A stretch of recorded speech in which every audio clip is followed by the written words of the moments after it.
ধানমন্ডি ৩২ নম্বরে শেখ মুজিবুর রহমানের বাসভবন সহ আওয়ামী লীগের প্রভাবশালী নেতাদের বাড়ি, শেখ হাসিনার বাড়ি সুধা সদন, মুজিবের মুরাল ভাঙচুরের ঘটনায় চলমান পরিস্থিতি নিয়ে মুখ খুলেছেন জনপ্রিয় ইসলামিক স্কলার মিজানুর রহমান আজহারী। তিনি সবাইকে এখানেই থেমে যাওয়ার আহ্বান জানিয়ে সামাজিক মাধ্যমে এক স্ট্যাটাস দিয়েছেন।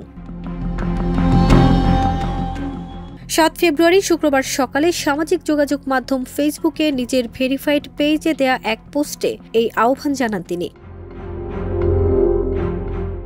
ওই পোস্টে তিনি বলেন, মবক্রেসি দেশকে অস্থিতিশীল অবস্থায় নিয়ে যেতে পারে, এখানেই থেমে যাওয়া উচিত। আসুন আমাদের জাতিকে পুনর্গঠন করি। তবে এমন পরিস্থিতিতে অন্তর্বর্তী সরকার থেকে শুরু করে বিভিন্ন রাজনৈতিক দলও প্রতিক্রিয়া দেখিয়েছে। তারা প্রায় সবাই এই ধরনের ঘটনা উস্কে দেওয়ার জন্য আওয়ামী লীগ ও শেখ হাসিনাকে দায়ী করেছে। পাশাপাশি সবাইকে শান্ত থাকারও আহ্বান করা হয়েছে।